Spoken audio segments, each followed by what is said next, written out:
Welcome to Built to Go, a van life program. I'm your host, Jeff Wagg, coming to you from the College of Curiosity.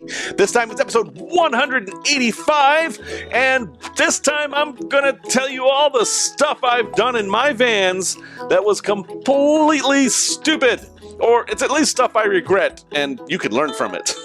We're also going to talk about putting subfloors in your van. Should you really put wood over the metal? Does that make sense? We're going to review a projector that I picked up that actually I really like.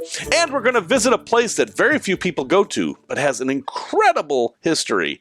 And, it's on my bucket list. I haven't been there yet. But anyway, welcome back. Thank you so much for tuning in here. Most people, when they post videos about their vans or they post how-tos or whatever, they focus on the positive. Look at this wonderful thing I built. I mean, heck, if you look at my van tour for my NV200, it's all about the positives. It ignores all the negatives and the fact that that was the second complete build of that van. I mean, I tore it all out and rebuilt it. And a lot of that stuff in there I actually changed later. This is the nature of van life. It's always changing. So I thought I would give you a list of 10 things that I've done in my van that I regret. Bad things and things that cost me money and time and frustration. And I figure if you can see these 10 things that I did, maybe you won't do them and you can just jump right into the good stuff. So let's jump right into the bad stuff, having said that. First thing I did. First big mistake I made. I was about to go out on my first trip in Paguris, my NV200 build, and I was going from Chicago to Dallas area. Grapevine, technically, I think. And I thought, I don't have a cooler. I didn't have a refrigerator in my build. I didn't have space for a cooler, so I thought, maybe a little cooler would be nice. And I found this awesome little thing. It was called a Coolio, and it was about this big, it held about a 6-pack, and it fit perfectly on the shelves, and it was white, and it matched everything, and I thought I had found the best thing ever. It even had a secure door, like I wasn't worried it was going to fly open, and it was cheap. It was like $60. I thought, this is it. I don't know why everyone doesn't use these things. And then I found out why everyone doesn't use these things. Because thermoelectric coolers suck. I can't say it any other way. They're just terrible. They are inexpensive.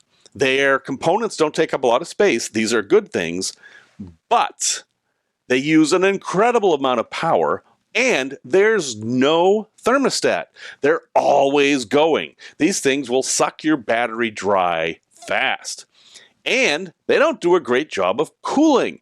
They can only cool under the best conditions 30 degrees below the ambient temperature. That means if it's 90 degrees in your van, and it can get a lot hotter than that, it's going to be 60 degrees in your fridge. And if you've got some raw chicken or something in there, you're just creating a bacterial farm, and you may be going to visit your porta potty sooner than you would like to. I know they're pretty. I know it looks like it's going to solve all your problems, but it's not.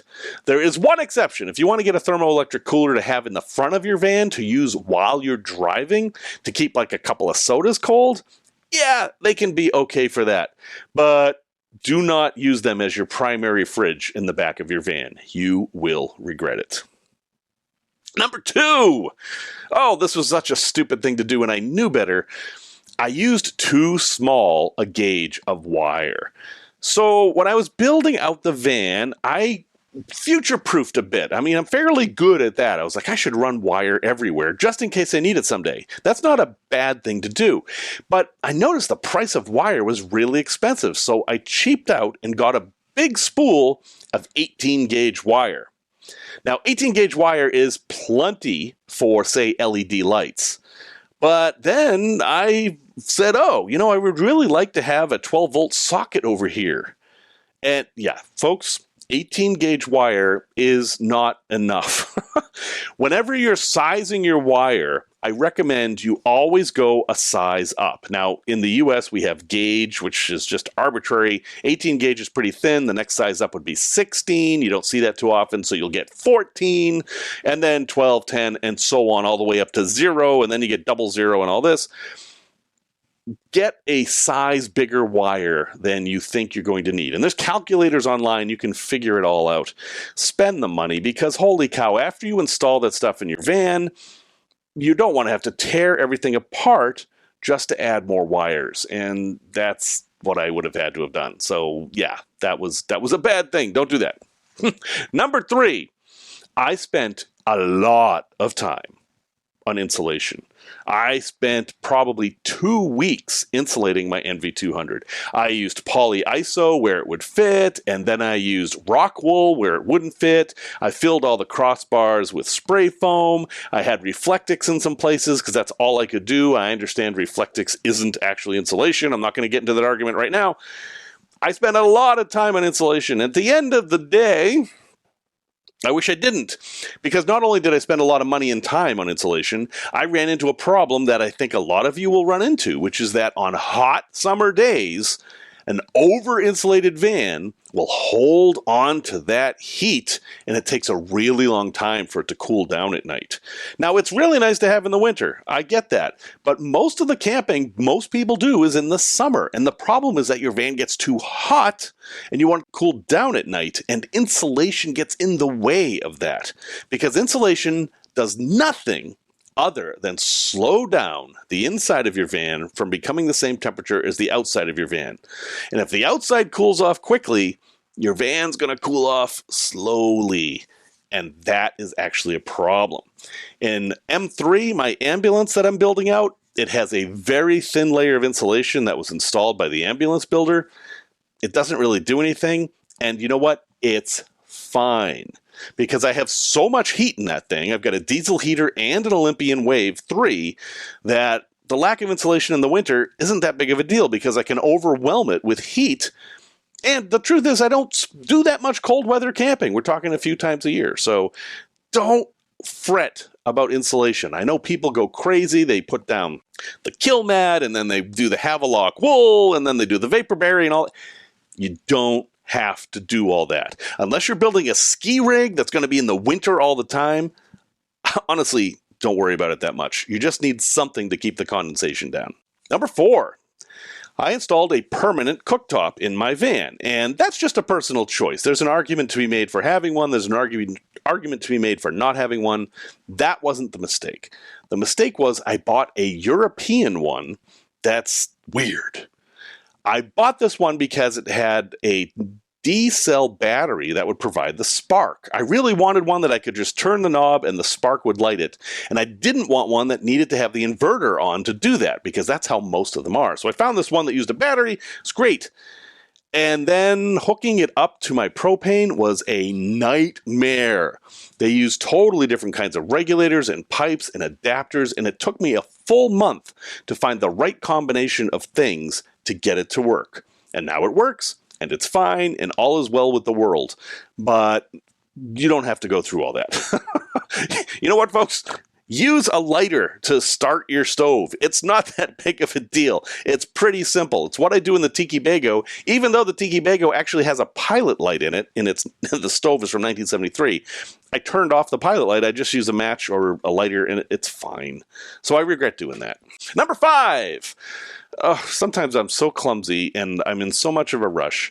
I was screwing in, what was it? I think it was a picture frame into the wall of my NV200. And I didn't have the right size screws, and I thought, if I'm careful, it'll be all right. And I went zzz, and I put the screw right through the outside of the van. The screw went through the wall and came outside the van. That was dumb. It was dumb. There was no reason to do that, and now I've got this screw sticking out of the outside of the van. This was an old NV200. It was fairly beat up. It had been a maintenance van, so it wasn't the end of the world, but still. You spend all this time and money building out a van, and you stick a screw through it. Just dumb. So my advice there is take your time. Think about where screws are going to go when you put them in, and have a wide variety of screws available. Don't just use your bucket of screws that you've had in your garage for 20 years that someday you'll need. Go ahead and buy new screws of varying lengths so that you have exactly what you need when you need it. Number 6, related to this, I often will make do with what I have, especially with wiring. I will get into a situation where I need some wire and I don't have exactly the right connectors or the right length of wire, and I will just make do. Like I'll need a 4-foot run of wire, and I don't have that, but I've got 2 1.5 foots and 1 foot. I'll just splice them together. That equals 4 feet. And yeah, it works, but it's just going to be prone to problems down the road. And, it isn't professional. I mean, I'm certainly not a professional builder. Not all of us are. You want to avoid doing that as much as possible. I actually included video of something I did like this when I had to make my trailer lights work in a really short amount of time. I didn't have time to do it right. That kind of stuff adds up. And if you do it enough, you end up with a crappy build. And you don't want that. So sometimes when you're building something, you're in this mode, you just want to keep going, you have to stop until you have the right stuff. And other times, you're just going to make it work because you have to.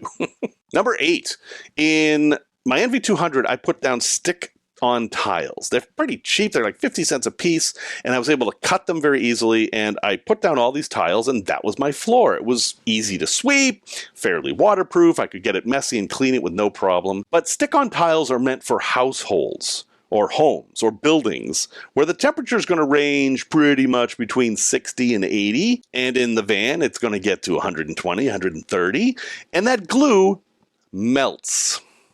And it will come up between the tiles, and the tiles will actually move a little bit, and I regret doing that. There were a couple times I had to replace the tiles, and tearing them off and putting new ones down was terrible. Stick-on tiles, not a good solution for van floors at all. I regret that.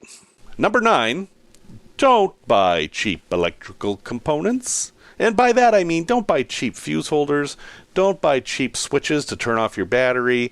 I mean, light switches are not that big of a deal, but anything that's drawing significant amperage, don't buy the cheap stuff. It will come back to haunt you. So in my NV200, I installed a VSR, a voltage sensing relay. This sends power from the starter battery to the back, but not the other way. It kind of protects the starter battery. It lets you charge your battery while you're driving.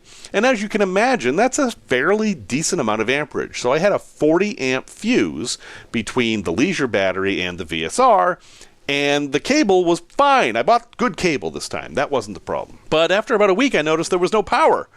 I was like, what the heck's going on? So I thought I must have blown the fuse. So I pulled the fuse out, and it was just an ATC blade fuse, the normal car type of fuse, and it was fine. Because the fuse wasn't the problem, it was the fuse holder. I had bought a fairly inexpensive fuse holder. I think I got a package of 8 of them on Amazon or something like that. And even though it was rated at 100 amps, it melted. The fuse holder actually melted, and it could have burned down my van. 40 amps is plenty to burn down a van. 10 amps is 5 amps is probably enough. I mean, all you have to do is create some heat. Don't do that. I replaced it with a good quality fuse holder. Didn't have a problem after that. But don't skimp on the things that can burn your van down. That's probably the most important advice of this whole segment. And number 10, I'm sure you could guess this one. Yeah, don't buy a diesel Sprinter ambulance. Don't do that. I mean, you can if you want. You may end up with a van you really love. I really love my van.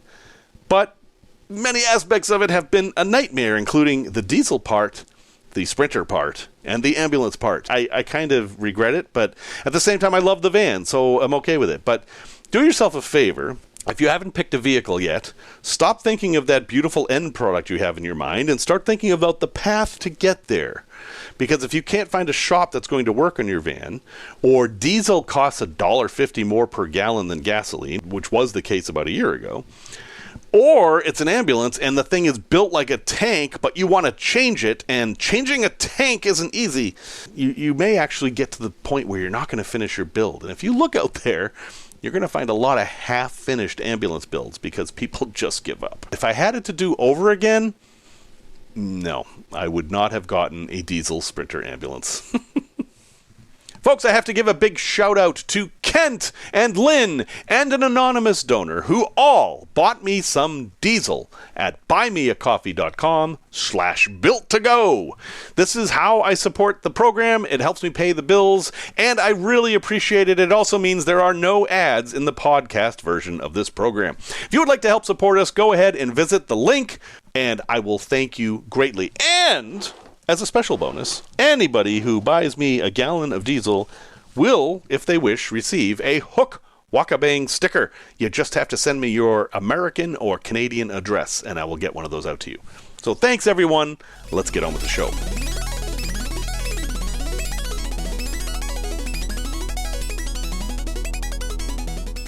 Tech Talk.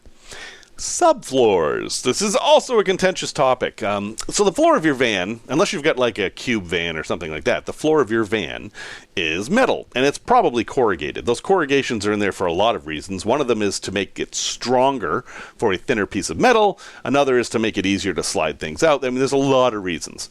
But it doesn't necessarily make the floor the way you want it. I mean, who the heck wants to walk on a ridged floor? So a lot of vans come with mats. There are rugs you can buy, etc. I mean, and by van rugs, it's a brand. I don't mean just an actual carpet. I mean something made for the van. But what should you do? Well, it's your build. You can do what you want. And everything you add to the floor is going to raise the height. And if you're dealing with a low-top van, that can be an issue. But I do recommend you put in a subfloor, and I recommend it be at least half an inch. And if you can, make it out of marine ply, which is an expensive kind of plywood. But it's meant to be wet. Well, it's not meant to be wet, but it can handle being wet, and I think that's a good thing. And anything less than half an inch isn't enough. Anything less than half an inch you can actually break in your hand. In my ambulance, I've got 3/4 of an inch, which is kind of overkill. What this floor does is it gives you a base to build all your stuff because you can drill into it. You can attach things to it. In fact, that's one of the reasons to get a thicker floor is that you can put the screws in deeper. Half an inch is able to put in a little bit of screw. You are not going to rely on this to hold things in place, but that little bit of screw that you can have in there with half an inch is enough to keep things from sliding forwards and backwards. Also, it makes things level, and it provides a nice smooth surface, or relatively smooth surface, for you to put down some vinyl or whatever the heck you're going to do as your final floor. If you do have a mat that comes with your van, like a lot of them do, you can put that right on top. In fact, what's a great idea to do is to take that mat and put it on a piece of plywood and trace it out and then cut the plywood to match the mat. Then you put the plywood in and then you put the mat on that and you've got a really nice floor there. And if you don't want to attach things to the mat, well, you can sell it or put it underneath or do whatever you want with it. But that's an option you have too. One thing to note though, just because you've cut this plywood and put it on the floor doesn't mean it's going to stay there. If you are in an accident or you stop short or whatever, that floor can move and take all your stuff with it.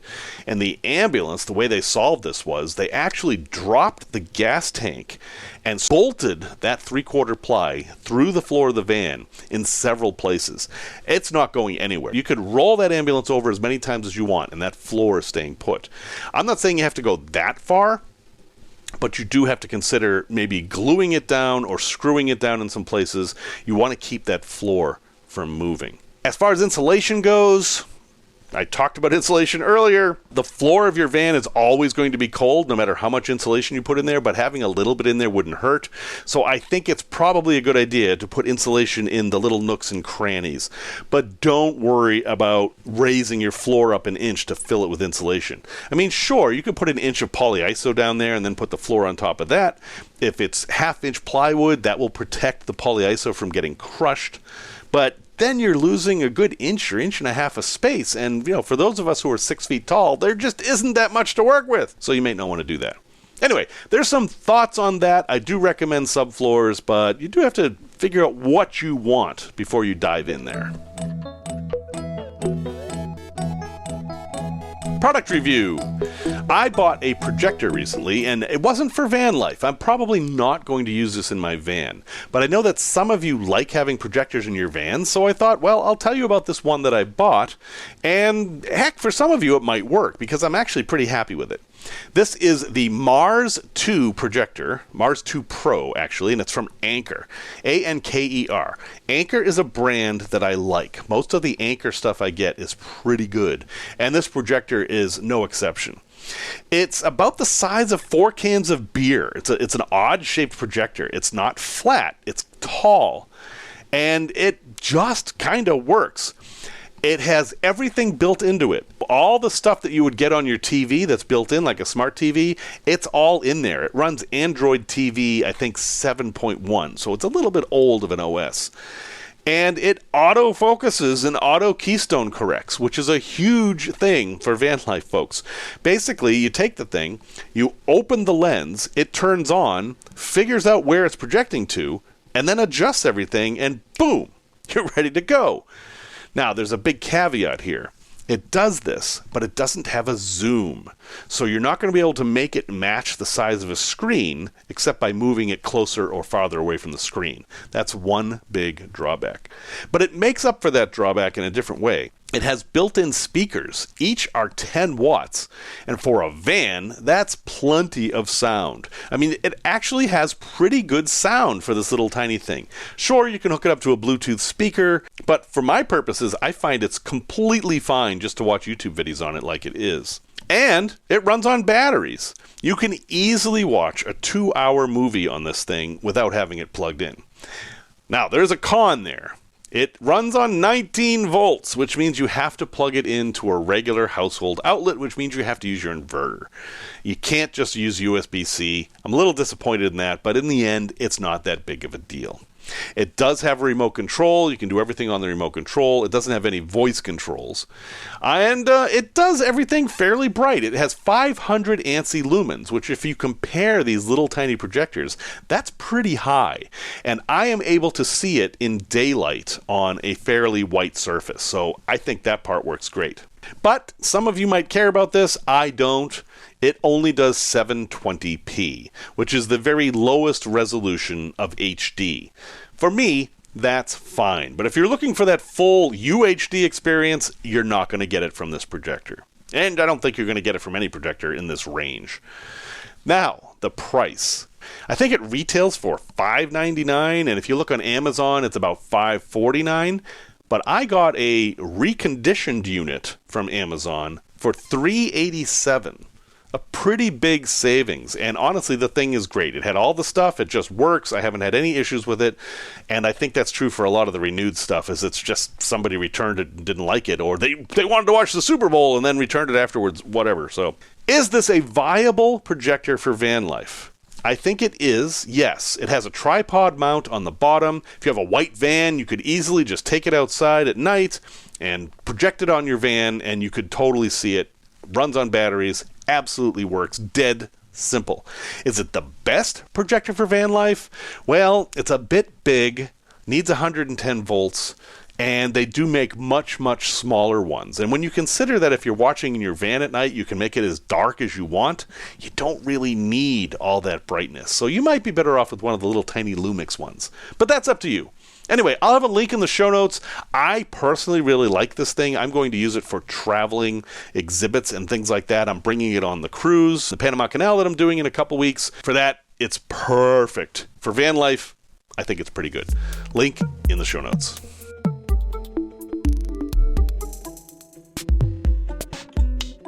Tales from the road. So, my tales have gotten fairly dark of late, or at least maybe a little too thoughtful. So, I've decided I'm going to tell you a nice tale, and even though it's not the right season, I don't care. So, back in the mid-'80s, I went to a college called Salem College in West Virginia. And yes, that's terribly confusing because I'm from Salem, Massachusetts, and I went to Salem State College in Salem, Massachusetts. And I also went to Salem College, and what's worse is I went to Salem College and then Salem State College and then back to Salem College, and yeah, no one can figure out my transcript. It's a good thing I have a degree, so I don't ever have to look at that stuff again. But at Salem College, I joined a group called the Fort New Salem Students Association. See, this school, Salem College, was a little weird. They only had unusual majors. Well, not only. I mean, they had nursing. I think they had a business program. But my girlfriend was an art therapy major, for example. Another one of my friends was an equestrian major. And me, my major, yeah, I was a Boy Scout major. No, seriously. My major was Youth Agency Administration, which was a degree that would give you a professional credential so you could work in Boy Scouts, Girl Scouts, 4-H, etc. YMCA, Campfire Girls. It's a whole big long list of youth agencies. That's a whole other story. But another major they had was Heritage Arts. And this was to basically teach you basket weaving and blacksmithing and homesteading and a whole bunch of other skills. But I have to tell you that my girlfriend took basket weaving, and it was intense. It started with an axe. They give you an axe, and they tell you what kind of tree to go cut down. And you go cut that tree down, and then throughout the course of the semester, you turn that tree into a basket that's worth hundreds of dollars. Because what you're weaving is little strips of white oak. It was actually fascinating, and though I didn't do it myself, I got to see the process, and I was like, wow, people make jokes about basket weaving, but this is a serious skill. Anyway, we had a fort on campus, an 18th century fort that was reconstructed of period buildings. They basically went around West Virginia and got all these log cabins from the 18th century and the 19th century and built an entire city out of them. I mean, we had a big garrison building that looked very fort-like. We had a farmhouse, we had an apothecary, we had a blacksmith shop, we had a print shop, we had a chapel, we had a tavern. All this stuff was on campus. It was actually a little bit on the outskirts of campus, and it was wonderful. I absolutely loved every minute I spent there. There's all kinds of festivals we did, and I want to tell you specifically one story. So we did a Christmas event every year, and this one Christmas, it was Christmas of 1985. We did everything exactly the way they would have done it in the 18th century in this German-influenced community of Salem, Virginia. Now remember, West Virginia became West Virginia during the Civil War. This area was part of Virginia before that, so we called everything Virginia.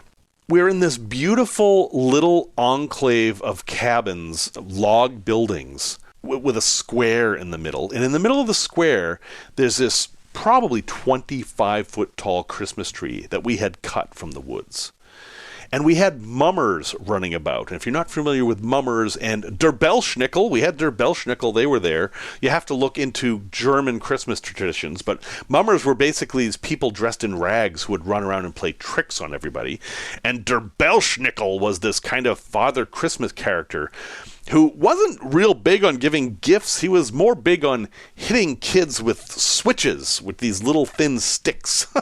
If you're naughty, I'm going to come after you. If you're good, you're going to get left alone, kind of a Christmas figure. And the guy who played him, his name was George Pinkham. He was a Mennonite, fascinating guy. I kind of wish I'd stayed in contact with him, but he just looked mean. He had this big black beard. He's wearing this big, huge, heavy coat, and he has this big basket of switches, and he'll take one out and chase the kids around. It was all in good fun, but it was also a little bit period authentic. Now, all the buildings were decorated for Christmas using all natural stuff. I mean, we would go out in the woods and gather everything to make wreaths, and there'd be berries, and everything smelled wonderful. There was a giant, probably 30-gallon copper pot of stew cooking over an open fire in the middle, and the tavern had hot cider and things like that, and a roaring fire going. Just imagine the perfect Christmas setting. We had people playing music on dulcimers and violins. It was wonderful. And the peak of this was when we decided to light the Christmas tree. Now remember, no lights back then, no electric lights back then. What we did was we had handmade candles that we had made on site, and there was one attached to every bough of this massive Christmas tree. And we spent a while, we would light each one, and we would get higher and higher, and then we brought over a handmade stepladder. I mean, this was as authentic as you can imagine. It went higher and lit more and more and more. And then it started to snow. Not that really brutal, windy kind of blizzard snow, just that light, fluffy snow that just kind of trickled down. Didn't make you cold. It was just pretty. And then the moon came out. A cloud slid across the moon, and we had this perfect snowing with a moon, which is not very common, as we're lighting this Christmas tree. And there was one candle left at the top, and we couldn't reach it with our stepladder. So we wired candles to a stick, and we're all trying to get it up there. But just as soon as we got to that top candle, a breeze would come and blow it out. So 3 or 4 of us climbed up that ladder and gave it a try. And then finally, we heard a bell dong, and the event was closed. And we never got that top candle lit. And you know, somehow that made the event even more special, because that made it real. This fantastic event that we were living, that we could never reproduce, everything was perfect on this day, had this one little tiny flaw. And that flaw was better than any candle that could have been lit. It capped off everything to remind us how special it was that we were getting to experience this. I know that's not going to resonate with all of you. The Navajo famously will build a flaw into their blankets because they don't want to imitate the perfectness of the Creator. My philosophy on this is related to that. But I am actually glad that we didn't get that top candle lit, because otherwise the story wouldn't even be believable, not even to me, and I lived it.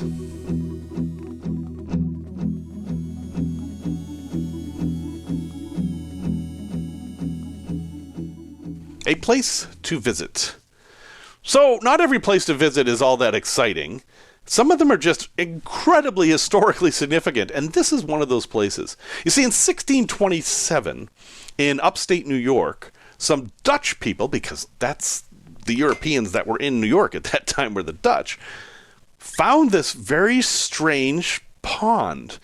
And it wasn't huge. It was this little tiny pond. I mean, it was like maybe the size of a large wading pool. And what was odd about it is that it wasn't filled with water. It was filled with oil. Except they didn't really know what it was. I mean, this is 1627. Oil is something you get from seeds or from, animal fat. And this was just this black, thick, oily stuff coming out of the ground, and they didn't know what to make of it. History has progressed, and we now know that this was crude oil that was seeping out of the ground. It's one of the most historically significant things ever. And the first place in North America where oil was found by Europeans is Seneca Oil Spring in Cuba, New York. Cuba, just like the country. And it's still there. They didn't tap into this and suck it dry. They didn't, I drank your milkshake. They didn't have any of that. It's still there, and you can see it today. But what's fascinating about it is that it's not that big of a deal. I mean, it's not part of a big, huge park.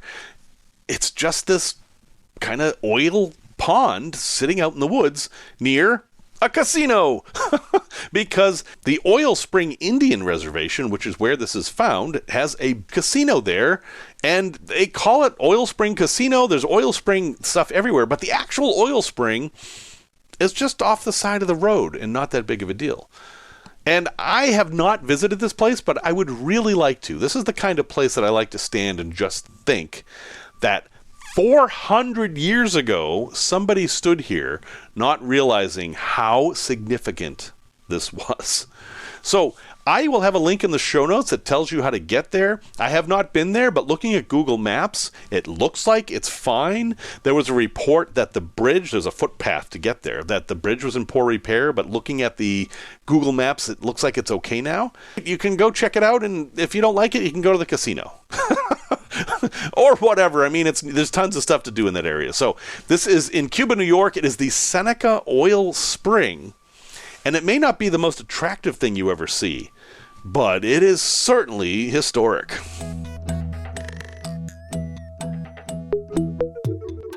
Resource recommendation. So you may have noticed that I mentioned that I bought that projector as a return. It's like it was renewed or something. Well, it turns out that Amazon has a huge program of this, and you can save a lot of money. Most of the stuff that Amazon has that is like this is electronic in nature, and I have bought several things and I've never had a problem with it. If the stuff is broken, they're not going to sell it. This is stuff that somebody bought and it didn't work with their computer, or they got 2 of them for Christmas or whatever and returned it, and all Amazon does is make sure it works, repackages it, and sells it to you for at least 25% off. And they have a whole website just of this stuff, and it's called Amazon Renewed. expertly refurbished products at great prices. I will have a link in the show notes. It's amazon.com/Amazon-renewed is how you get there. And you can look through, and they have power tools, cameras, game controllers, computers, all kinds of stuff like that tends to be fairly expensive, but you can get for at least 25% off here. And some of these things are incredibly cheap. Like, here's a certified refurbished Ring alarm security system that probably wouldn't work well in a van, but it's 78% off. Kindles are 35% off. Blink security cameras are 50% off. Here's an Apple iPhone 11 for $289. That's still a completely feasible phone. There's nothing wrong with that. It'll update to iOS 17. You can get an Apple iPhone SE second generation for $148, Apple AirPods third generation $128, etc., etc., etc. So, hey, folks, if you like Amazon, and I do, and you want to save some money on some electronic stuff, check this out. It's at least worth looking at. And everything has a 90-day return policy. So if you don't like it for any reason, you don't like the color, you don't like the way it smells, you just decided that you didn't want to spend that money, whatever, you can send it back, no questions asked, and you get your money back. So I'll have a link in the show notes, but this is the Amazon Renewed program, and boy, I think it's a pretty good deal.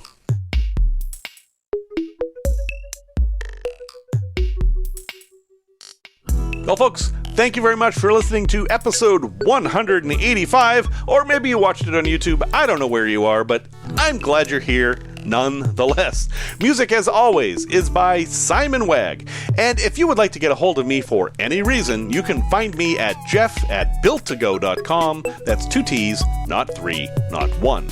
Until next time, remember the words of Robert H. Schuller, who said, "Let your hopes, not your hurts, shape your future." Historic.